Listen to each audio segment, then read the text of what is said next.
The wind whispered through the pine trees, brushing softly against the wooden cabin like a forgotten breath. Inside, the scent of cedar smoke curled in the air, mingling with the faint aroma of old paper and wintergreen tobacco. Grandpa sat in his usual spot near the fireplace, wrapped in a worn quilt patched together from decades of old shirts and army blankets. You sat cross-legged on the rug, a mug of cocoa in your hands, watching the firelight dance across his weathered face. His eyes, cloudy yet sharp, weren't focused on the flames. They were locked on a photograph he held with both hands, as if afraid it might vanish if he blinked. "Who's that?" you asked, leaning in. The photo was black and white, worn thin from years of being handled. It showed a younger version of Grandpa, no older than your dad is now, standing in a clearing with a tent behind him. He wore a crooked smile, a flannel shirt, and boots caked in mud. The forest loomed behind him, thick, wild, and oddly dark despite the daylight. Grandpa didn't answer right away. He traced a finger along the photo's edge like he was walking some invisible path. You almost asked again, but then he sighed, a long, tired sound, and placed the photo down on the table beside him. That was the summer of '68, Cascade Mountains, just me and a backpack. I'd been hiking solo a lot back then. Thought it made me tough. Thought I was invincible. Dumb thing. Pride. You tilted your head, intrigued. Grandpa's stories were usually filled with laughter and exaggeration, catching fish bigger than bathtubs or out hiking bears. But tonight, his voice held none of that. No twinkle in his eye. Just a strange stillness that felt wrong. "What happened?" you asked. He didn't look at you. His gaze stayed on the fire, but something behind his eyes had gone far away, backward, maybe 50 years or more. I pitched my tent near an old trail. Wasn't even on the map. Place was quiet, too quiet. No birds, no bugs, just trees standing like they were listening. I remember the third night. I was just settling into my sleeping bag when I heard footsteps, real slow, heavy, like boots dragging through pine needles. A log in the fire popped and you jumped. Grandpa barely flinched. I thought maybe it was a ranger or another hiker who'd gotten turned around. I called out, "Hello?" But no one answered. I stepped outside with my flashlight, and that's when I saw him. He was just standing there, 10, maybe 15 feet from my tent, pale as moonlight, still as a tombstone. Couldn't see his face real clear, but I saw the eyes, wide open, unmoving, and kid, he never blinked, not once. I tried to shine the light right at him, but the beam, it bent. Like the darkness didn't want me to see him, like he was something the forest was hiding. I don't tell this story often. Most people laugh it off, call it a nightmare, but I know what I saw and I know what I felt. That thing, whatever it wasn't just watching me, it was waiting. You stared at the photo. The edges of the forest in the background now looked darker than before. Wrong somehow, like the shadows were watching you now. Grandpa looked down at you finally and said something that made your skin go cold. He's still out there, somewhere in those woods, waiting for someone else to camp too close to that trail. The fire crackled steadily, but the warmth didn't quite reach the chill that had settled in your spine. Grandpa leaned back in his chair, staring at the flames as though they were showing him something only he could see. The light flickered across his face, illuminating deep lines that hadn't been there moments ago. Or maybe they had, and you were just now noticing. His voice came quieter now, more measured. Less like a story, more like a confession.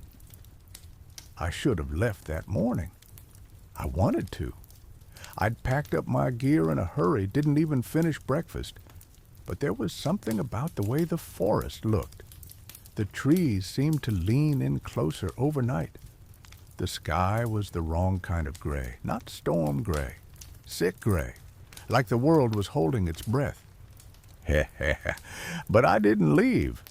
I told myself it was just shadows and an overactive imagination.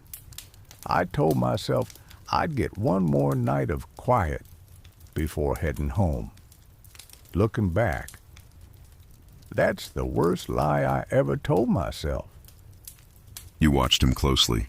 Even in the quiet safety of the cabin, your skin prickled with unease. Something about this story wasn't just scary, it felt true. That evening, I set up camp farther up the ridge, thinking maybe I'd get some elevation, get away from whatever that was. But even as I hiked, I had this pressure in my chest, like I was being followed, not chased, just followed. Quiet, patient, like whatever it was, it had time. I kept checking over my shoulder. Nothing, not a bird, not a squirrel, not even the wind. I built a bigger fire that night, stacked the wood like a wall. That's what scared me most, I think. Not what I saw, but what I didn't. The woods should have been alive with sound, but they were dead quiet. Even the flames didn't crackle much. They hissed, like they were trying to whisper something I wasn't meant to hear. I stayed awake a long time, but eventually my eyes got heavy. I remember the exact second I dozed off because I jolted awake just a few minutes later. It wasn't a sound that woke me. It was the feeling of something wrong, like I'd been touched by a cold finger just below the skin. I lay there, listening. At first, nothing. Just silence, like the world had forgotten to breathe. Then, I heard it. You held your breath, and the crackling of the fire seemed to waver with anticipation. Footsteps, slow, heavy, crunching through the underbrush. He mimed the rhythm with his fingers against the arm of the chair. Crunch, pause, crunch, crunch, pause. It wasn't an animal. Oh, no. Too precise, too deliberate. And they were close. I grabbed my flashlight, but something inside me told me not to turn it on. Not this time. I just sat there, heart hammering, listening. The footsteps circled my tent. Once, then twice. I didn't move, didn't breathe, didn't even blink. Then they stopped, right outside. Your mouth had gone dry. Grandpa hadn't blinked in several seconds. Strange. I swear to you, I could hear him breathing. Not like a man, shallow, fast, like something pretending to be a man, but not quite knowing how. You leaned in closer, barely whispering. What did you do? I waited for hours. I held my breath until my chest burned. Eventually, I must have passed out, because next thing I remember, it was morning. Pale light filtering through the tent walls. When I unzipped the flap, I saw them. Footprints circling my tent. Dozens of them. But here's the thing, kid. They weren't just boots. They were barefoot, one after the other, around and around and around. You blinked and questioned him. But you said you saw a man. Grandpa's gaze shifted to the photograph on the table. I did. He wore clothes, stood like a man, watched like a man, but his feet, they never matched the prints. He was waiting for me to come out of that tent, and when I didn't, he left. But he never stopped watching. Grandpa didn't speak for a long time after that. The fire had dwindled to soft embers, casting flickering shadows across the log walls of the cabin. The silence between you grew dense, like something old and heavy was pressing in from the dark edges of the room. You could hear the wind outside again, stronger now, rattling the windows as if testing them. You thought maybe he was done, that the story had ended in the daylight with strange footprints and unanswered questions. But then he said, almost too quietly to hear, I made one last mistake. I didn't go home. I should have packed up and hiked back to the ranger station. Should have left those woods behind me forever. But something about the footprints, the way they looped and overlapped, it felt like a message, like he wanted me to see, like he was showing me what he could do, what he would do if I stayed. He stared past you now, through the wall, into the years behind him. So I did something stupid. I decided to follow them. Just for a mile or two, I told myself, just to see if I could catch a glimpse of who or what was out there. The trail led deeper into the woods, off the path, into terrain so thick I had to push through underbrush with my bare hands. The prints never faltered, bare feet, evenly spaced, moving slow, like he was always just ahead. You felt your pulse pounding in your neck. You followed him. Grandpa nodded once. And the deeper I went, the colder it got. Not weather cold, wrong cold, like the forest itself had been dead for centuries and no one had noticed. The trees began to change, taller, thinner, with bark like stretched skin. I realized I hadn't heard a bird or insect in over an hour. No wind, no footsteps, just stillness. And then... He stopped. You leaned forward. Then what? He finally looked at you, and in that moment, you saw something in his face you'd never seen before. Pure, undiluted fear. Not the kind you get from a scary story. The kind you carry with you. The kind that stains your soul. Forever. I found the clearing. It was circular, perfectly circular. Nothing grew in the center, just ash, as if there had once been a fire, but nothing had burned. And in the middle, there was a tree. Or at least I thought it was a tree. It looked wrong, too thin, too tall, and its trunk, it was covered in eyes. Human eyes, embedded in the bark, open, wide. None of them blinked, not one. I turned to run. Didn't even think, just bolted. I don't know how long I ran. Could have been minutes, could have been hours. The trees blurred, my chest burned, my legs bled, but I didn't stop. Not until I saw the trail again, not until I saw people.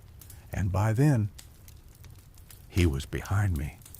I didn't see him, I didn't hear him, but I felt him, breathing down my neck. I didn't turn around, I couldn't, because I knew if I saw him again, if I met those eyes, something would follow me back. The flame sputtered and went out, plunging the room into flickering darkness. You sat frozen, heart hammering in your chest. So, he's still out there? Grandpa didn't answer. You reached for the cocoa mug with a shaking hand, only to stop cold. The photograph on the table was gone. In its place, something new had been laid down. A fresh photograph. You picked it up slowly. It was a shot of the cabin, taken from outside, through the window, through your window. Grandpa looked over at you. His face had gone pale. That look of absolute fear back on his face. Slowly, he rose from the chair and crossed the room in 2 stiff steps. He took the photo from your hand.